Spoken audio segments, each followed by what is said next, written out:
थांबा थांबा, हा व्हिडिओ स्किप करू नका. आज मी सांगणार आहे अशी पारंपरिक मोड आलेल्या कुळथाची आमटी जी चवीला चिकनच्या रश्श्यालाही मागे टाकेल आणि आरोग्यासाठीही खूप फायदेशीर आहे. व्हिडिओ शेवटपर्यंत बघा, कारण यात मी काही खास टिप्सही शेअर करणार आहे. चला रेसिपीला सुरुवात करूया. आमटीसाठी मी यातलेच हे मोड आलेले कुळीथ घेतले. मी या कुळधांना मोड कसे आणले चला ते सुद्धा सांगते. मी हे कुळीथ सकाळी एकदा स्वच्छ धुवून पाण्यामध्ये दिवसभर भिजत ठेवले. रात्री या कुळथामधील पाणी निथळून टाकलं आणि पुन्हा एकदा कुळीथ स्वच्छ पाण्याने धुतले आणि अशा कॉटनच्या कापडामध्ये बांधून ठेवले.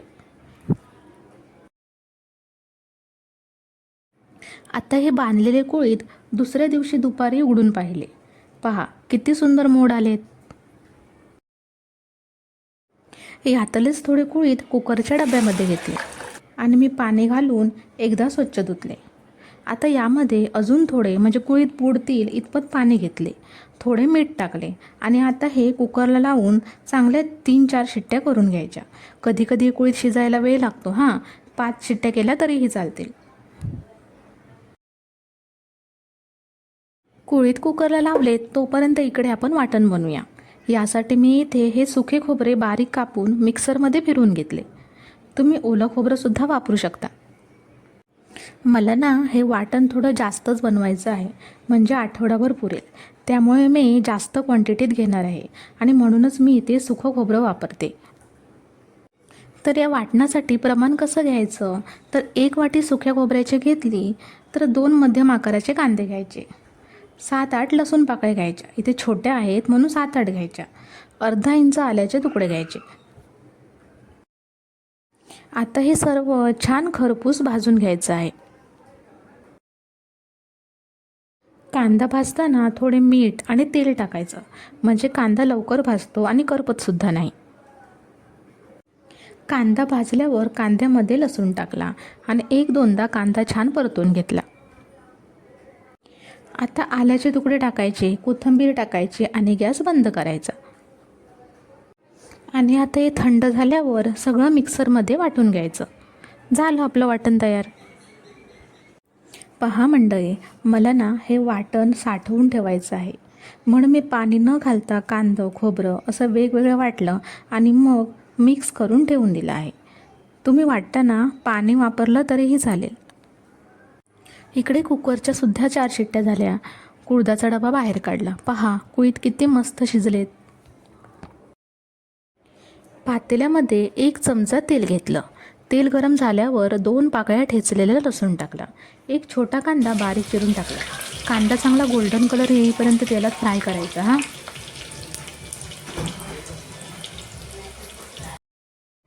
2 तेजपत्त्याची पानं टाकली. 2-3 कढीपत्त्याची पानं टाकली. कांदा मस्त गोल्डन फ्राय झाला. आता 1 चमचा लाल मालवणी भाजका मसाला टाकला. अर्धा चमचा गरम मसाला टाकला. हे 3-4 चमचे आपण बनवलेलं वाटण टाकायचं. हे वाटणसुद्धा तेलात छान परतून घ्यायचं.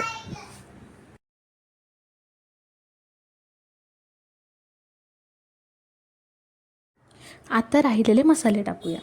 चिमूटभर हळद घेतली आणि ही काळी मिरी पावडर.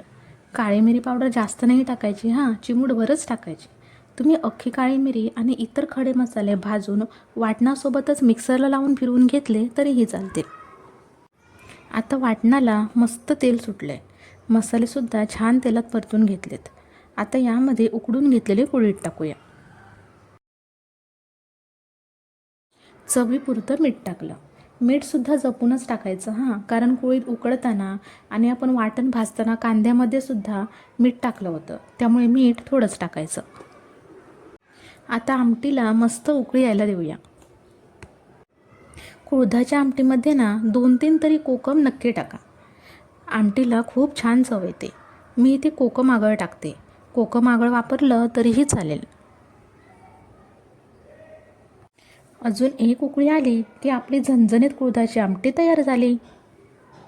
पहा मंडळी, आमटी कशी झणझणीत दिसते ना. आमटी तयार झाली.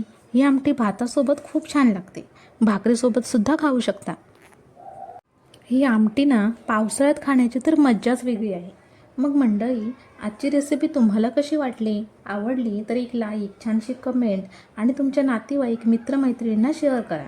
आणि हो, जाता जाता आपल्या चॅनलला सबस्क्राईब केल्याशिवाय जाऊ नका हां. Bye bye. पुन्हा भेटू असेच एक छान रेसिपी घेऊन. तोपर्यंत बाय बाय.